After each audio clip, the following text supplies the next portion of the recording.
안녕하세요, 앤드류 김입니다. 오늘의 트레킹 여행은 국철 1호선 종강역에서 시작하겠습니다.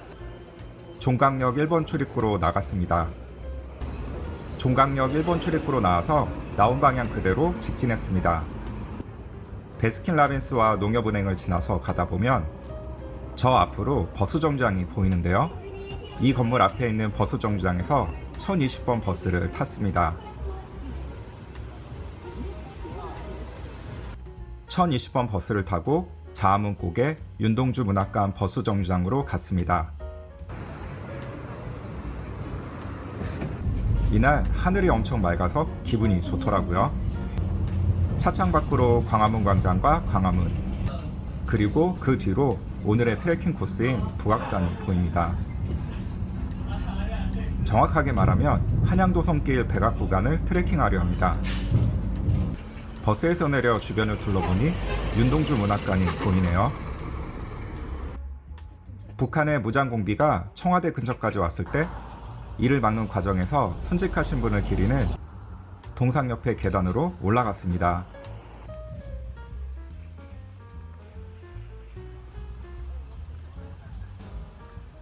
저 앞으로 오늘 트레킹 여행의 시작점인 창의문이 나오네요. 창의문의 뜻은 올바른 의의를 드러내는 문으로 조선 초 개국공신인 정도전이 이름 지었다고 합니다. 입상 가능 시간은 다음과 같으니 참고해주세요. 창의문을 통과해서 지나가지 않고 창의문 옆에 있는 계단으로 올라갔습니다. 한양 도선길 백악 구간은 이곳 창의문에서 해화문까지 4.7km이고 약 3시간 정도 소요됩니다. 입구라고 써진 방향으로 가면 되는데요. 여기서 오른쪽으로 화장실이 있으니 참고해주세요.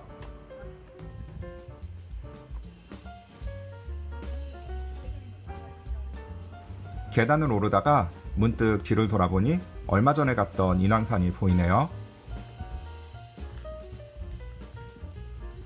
몇 걸음 오르지도 않았는데 성벽 옆으로 보이는 북한산이 아주 멋들어집니다.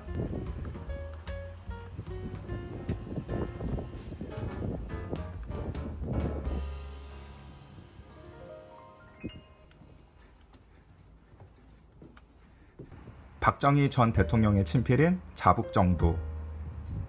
창의문의 다른 이름 중 하나가 자아문인데요.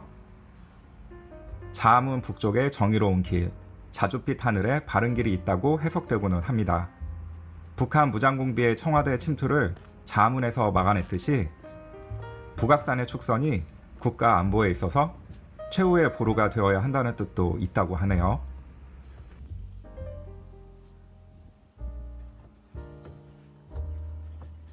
조금 올라가다 보니 돌고래 쉼터가 나왔습니다.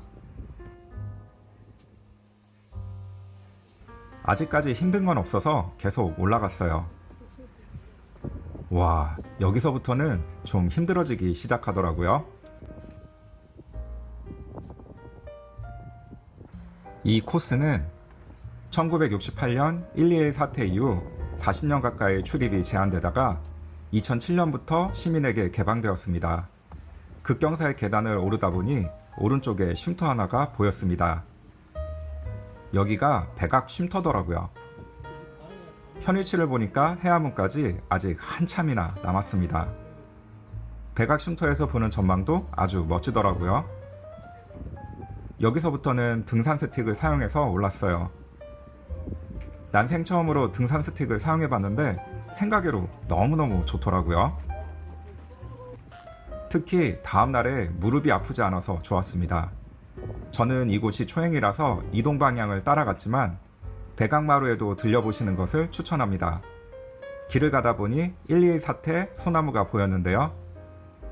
소나무에 있는 총탄 자국이 우리나라가 아직 분단국가임을 다시금 상기시켜줬습니다.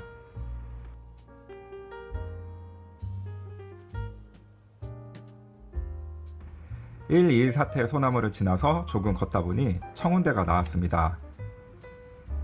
해화문까지의 거리가 아직 많이 남았네요.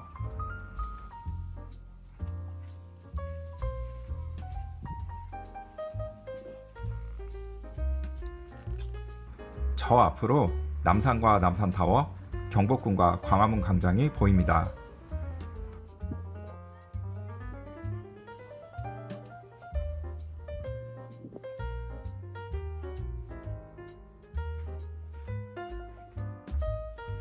청운대 옆으로 나무데크 계단이 있는데 거기에서 보는 전망도 좋았습니다.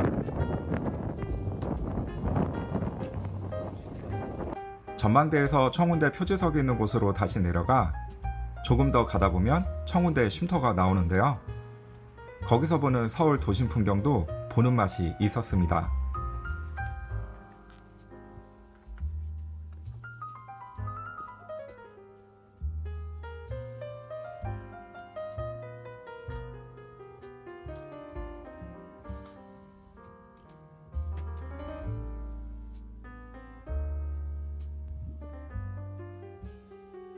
한양도성길 백악 구간을 걷는 내내 라일락꽃 향기가 기분 좋게 났습니다.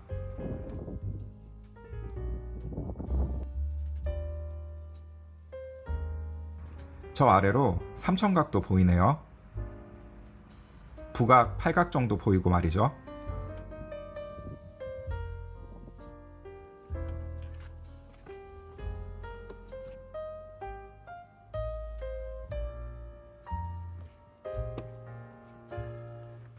가다 보니 건물 하나가 나왔는데요. 내려가서 보니 숙정문이었습니다. 숙정문에는 재밌는 이야기가 있는데요.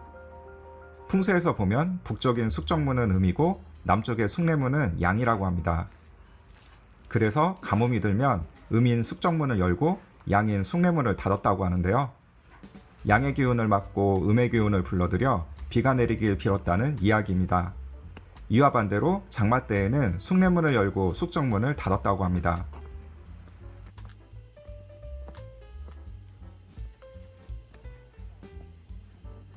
말바위 전망대가 나왔는데요. 나무데크가 비틀어지고 들뜬 곳이 많고 나사도 풀린 곳이 많아서 걸을 때 조심하는 게 좋을 것 같았습니다. 걸을 때마다 나무데크가 들썩이더라고요. 계속 걸어가다 보니 말바위 안내소가 나왔는데요. 여기서 보는 전망도 좋았습니다.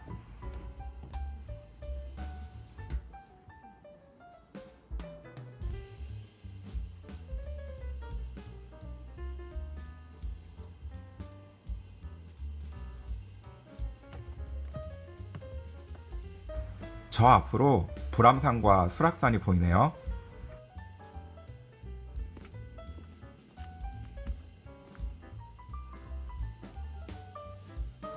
성벽을 따라 걷다 보면 길 위로 전망대 하나가 나오는데요. 여기서 보는 전망도 참 좋거든요. 여기서 알아두셔야 할 것이 있습니다. 여기서 기존에 갔던 길을 따라가면 말바위와 전망대가 나오는데요.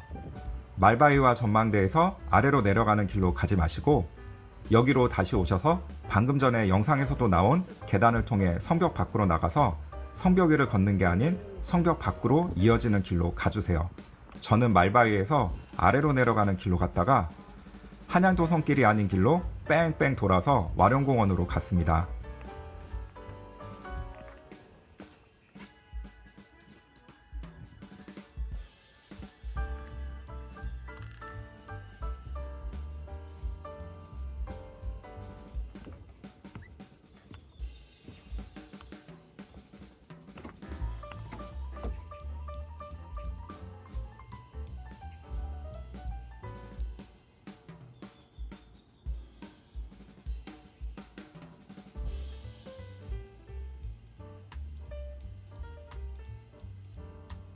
성벽 바깥의 길을 걷다 보면 저곳을 통해 와룡공원으로 들어오게 됩니다.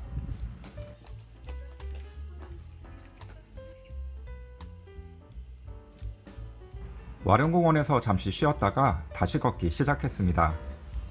가다 보니 북정마을로 통하는 앞문이 보이네요. 북정마을은 서울의 대표적인 성곽마을인데요. 조선시대 때 궁궐에 공급하는 메주를 쓰는 일이 이 동네에 주어지면서 메주를 만들기 위해 마을이 북적북적했다 하여 북정마을이란 이름이 붙었다고 합니다. 시간이 멈춘 것 같이 1970년대 서울의 정치를 느낄 수 있는 곳이기도 합니다. 저는 어렸을 적 보았던 서울의 달이라는 MBC 드라마가 생각나더라고요. 북악산이 한양의 주산으로 내사산 중에서 가장 높다고 하는데요. 코스가 힘든 만큼 경치도 너무너무 좋았습니다. 이제 힘든 코스는 다 지나고 쉬운 코스만 남았어요.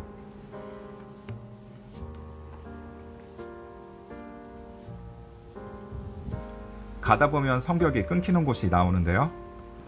여기서 아스팔트 도로를 건너 오른쪽으로 갔습니다.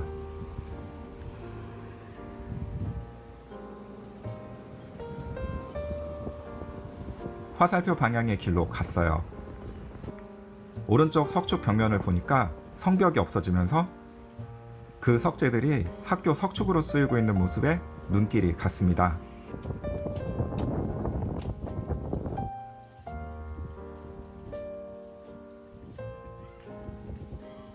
경신고등학교를 지나서 천주교 한국외방 선교회 앞길로 갔습니다.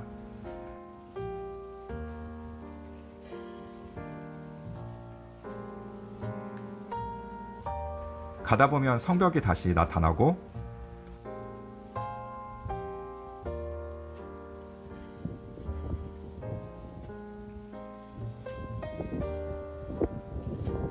저 앞으로 한옥 지붕이 하나 보입니다.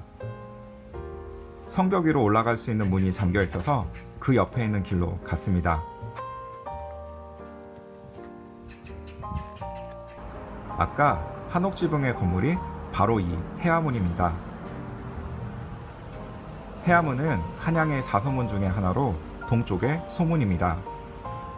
숙정문을 대신하여 한양의 북쪽 관문 역할을 했다고 하네요. 일제 강점기 때 파괴되었고 1994년 원래 위치에서 떨어진 곳에 복원되었습니다. 해화문을 끝으로 한양도성길 백악 구간은 끝이 납니다. 해화문 옆 도로에서 동쪽으로 걸어갔습니다. 그렇게 2분 정도를 걸으면 서울지하철 4호선 한성대 입구역 5번 출입구가 나옵니다. 오늘의 트레킹 여행은 여기까지입니다. 다음 여행에서 또 뵙겠습니다.